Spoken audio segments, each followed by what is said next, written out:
그렇다면 환경적으로 건전하고 지속 가능한 발전을 실현하기 위해서 어떤 노력이 필요할까? 개인적으로 친환경적 소비를 생활화해야 한다. 예를 들어 에너지 절약을 습관화하고 폐기물을 재활용하며 에너지 효율이 높으면서도 자원을 덜 소비하고 오염 물질을 덜 만드는 제품을 구매함으로써 지속 가능한 발전에 이바지할 수 있다. 국가적으로는 관련 제도와 법을 마련하고 확대해야 한다. 예를 들어 태양열이나 풍력 등을 활용한 신재생에너지 개발을 제도적으로 지원하고 온실가스나 환경오염 등의 배출을 규제하는 법을 엄격하게 시행해야 한다. 국제적으로는 국가 간 협력 체제를 갖추어야 한다. 예를 들어 파리협정, 람사르 협약, 생물 다양성 협약 등과 같은 국가 간 합의와 탄소 배출권 거래 제도, 녹색 기후 기금 등과 같은 제도나 기구를 통해 국제적인 협력을 이끌어내야 한다. 오늘날 환경 문제는 인간의 무분별한 행위에 의해 발생한 것이며 인류의 생존을 위협하고 있다는 측면에서 윤리적으로 접근해야 할 문제라고 할 수 있다. 따라서 우리는 생태계와 미래 세대에 대한 책임 의식을 갖고 생태 지속 가능한 발전을 통해 기후 변화 등 환경 문제에 적극적으로 대처해야 한다.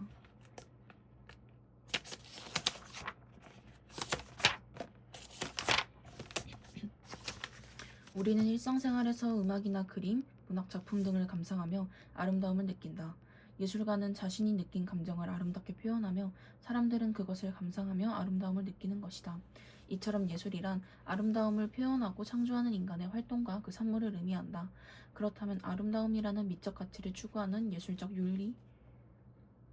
예술은 윤리적 선의 가치를 추구하는 윤리와 어떤 관계가 있을까?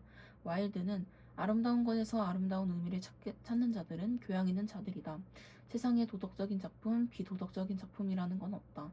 작품은 잘 쓰였거나 형편없이 쓰였거나 둘 중 하나일 뿐이다.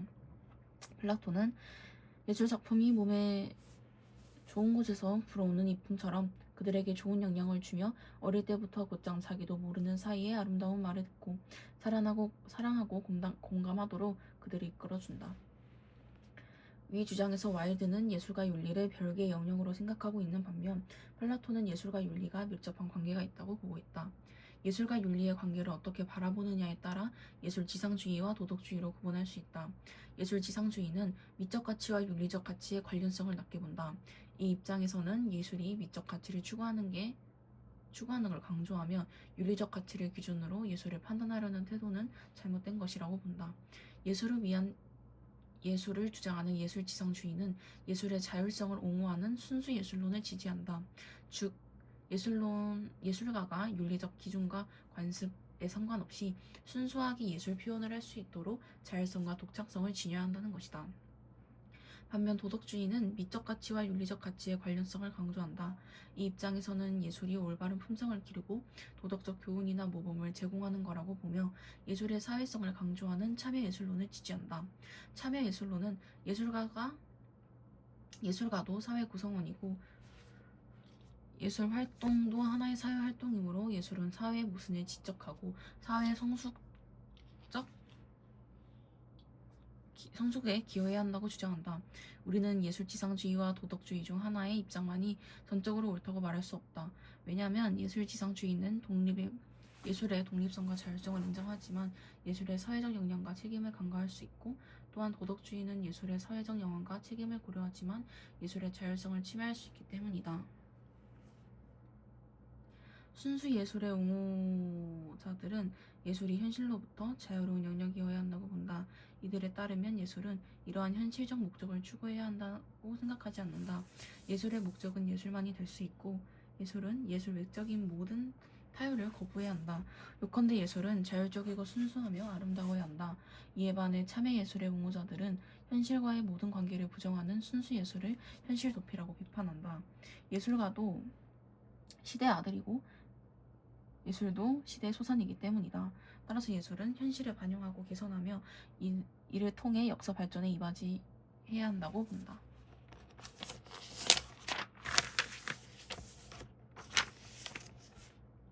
인간의 삶에서 미적 가치와 윤리적 가치는 불가분의 관계다. 예로부터 인간은 예술을 통해 도덕성을 강화할 수 있다고 생각했다. 공자는 논어에서 인에 이디하고 예에 논이러야 한다. 예에서 사람이 서고 악에서 사람이 완성된다라고 말했다. 이는 예술의 심미적 기능을 강조함에 동시에 예술의 도덕적 품성을 함양하는 방편으로 본 것이다.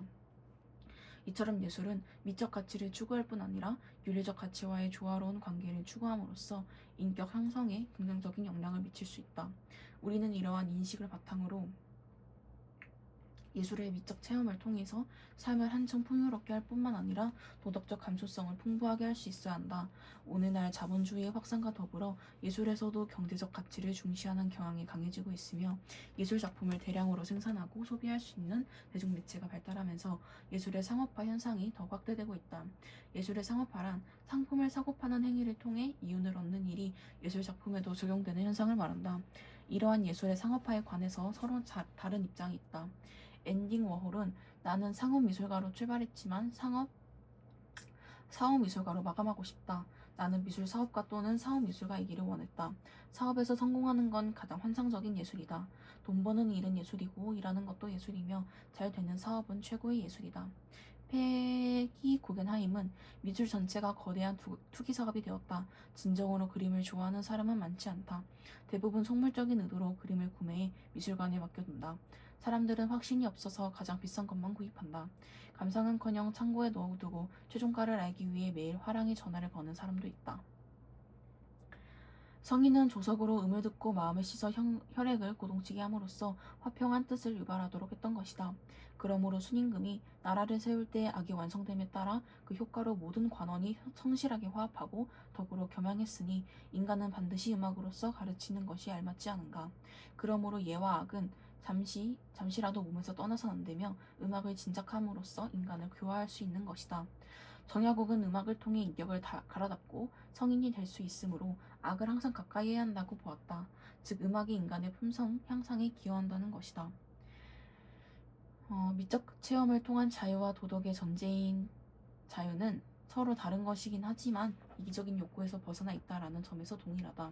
그러므로 미는 도덕상의 상징이라고 말할 수 있으며 더 나아가 미는 도덕성의 실현에 기여할 수 있다. 칸트는 자유로운 미적 체험이나 자유로운 도덕적 행위가 특정 이익을 추구하는 게 아니라는 점에서 미와 도덕성은 유사성을 가지며 서로 상징관계에 있다고 보았다. 또한 그는 상징관계에 있는 미를 통해 도덕성을 실현할 수 있다고 보았다. 앞에 대화에서 알 수 있듯이 엔딩 워홀은 예술의 상업화에 관하여 긍정적 측면을 강조한 반면 패기 구겐하임은 예술의 상업화에 관하여 부정적 측면을 지적하고 있다. 예술의 상업화를 긍정적으로 보는 입장에서는 예술의 상업화로 주로 부유한 일부 계층이 누리던 예술을 대중들도 누릴 수 있게 되었다는 점을 강조한다. 또한 예술가에게 경제적 이익은 물론 예술 활동을 할 수 있는 기반을 마련해 줌으로써 창작 의욕을 북돋고 예술 활동에 전념할 수 있게 하였다고 주장하였다. 반면 예술의 상업화를 부정적으로 보는 입장에서는 예술의 상업화가 예술 작품을 단지 하나의 상품이자 부의 축적 수단으로 바라보도록 한다는 점을 강조한다. 또한 이 입장에서는 예술의 상업화가 예술 작품의 경제적 가치만을 중시한 나머지 예술 작품의 미적 가치와 윤리적 가치를 간과한다고 보고 있다. 특히 아도르노는 상업화된 예술에 관해 문화산업이라고 비판하면서 현대예술은 자본에 중속되어 문화산업으로 획일화되었다고 주장한다. 따라서 하나의 상품으로 전략한 예술작품을 감상하는 건 감상자에게 고유한 체험이 아니라 표준화된 소비 양식이 될 뿐이란 것이다. 예술의 상업화는 긍정적인 측면과 부정적인 측면을 동시에 가지고 있어서 우리는 예술의 상업화가 지닌 긍정적 측면과 부정적인 측면을 균형 있게 인식해야 한다. 오늘날 우리는 영화, 음악, 드라마, 공연, 게임 등과 같이 다양한 대중문화를 접하고 있다. 대중문화란 다수의 사람이 공통으로 쉽게 접하고 즐기는 문화를 말한다. 이러한 대중문화가 중요한 이유는 뭘까? 먼저 개인의 가치관이나 행동 양식에 많은 영향을 주기 때문이다. 음악을 듣거나 드라마, 영화를 보는 등 우리의 삶은 대중문화에 일상적으로 노출되어 있다. 그 과정에서 우리는 대중문화 속에 내포된 생각이나 가치의 영향을 받아 새로운 가치관, 취향, 삶의 형태 등을 형성하기도 한다. 또한 사회 변화에 많은 영향을 주기 때문이다. 대중매체 및 뉴미디어를 통해 짧은 시간에 많은 사람에게 전파되는 대중문화는 현실의 문제를 비판하고 풍자함으로써 사회 변화를 이끌어내거나 정치적 목적을 달성하기 위한 수단으로 이용되기도 한다. 이처럼 대중문화는 현대인의 삶이나 현대 사회에서 차지하는 비중이나 영향력이 매우 크다. 따라서 우리는 대중문화와 관련된 윤리적 문제에 관해 깊이 성찰할 필요가 있다. 그렇다면 대중문화와 관련된 윤리적 문제는 어떤 게 있을까? 인기 여성 그룹 땡땡땡은 과도한 무대 의상으로 고소를 올랐다.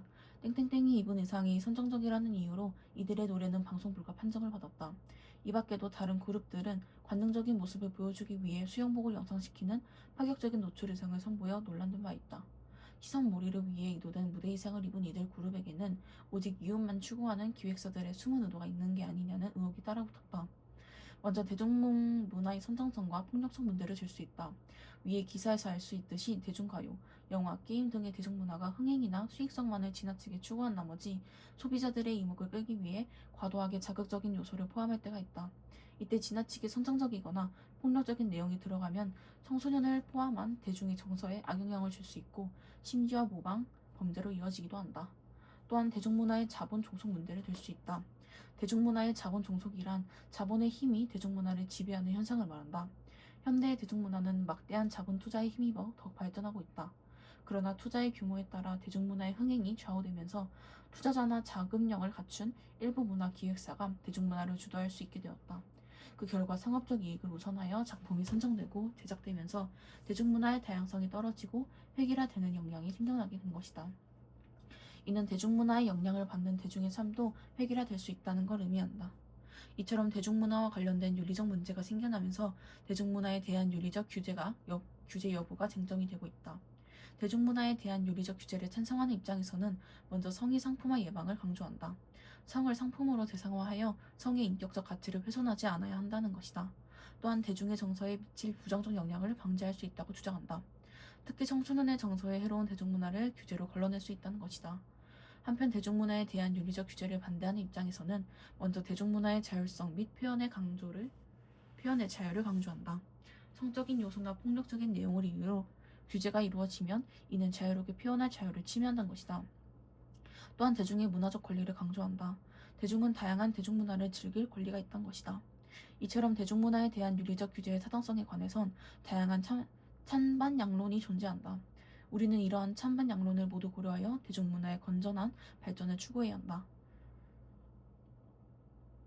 이를 위해 대중문화의 소비자는 대중문화를 비판적으로 수용해야 한다. 대중문화를 맹목적으로 받아들이기보다는 주체적으로 선별하여 받아들여야 한다. 한편 대중문화의 생산자는 건전한 대중문화를 보급하기 위해 노력해야 한다. 지나친 이윤 추구에서 벗어나 보다 유익하고 의미 있는 대중문화를 생산해야 한다. 더불어 법적, 제도적 노력과 함께 이루어져야 한다. 방송법 등을 통해 대중문화의 생산과 소비에 대한 공적 책임을 부여하고 여러 계층이 참여하는 사회적 기구를 만들어 대중문화에 대한 자율적인 자정 노력도 해야 한다.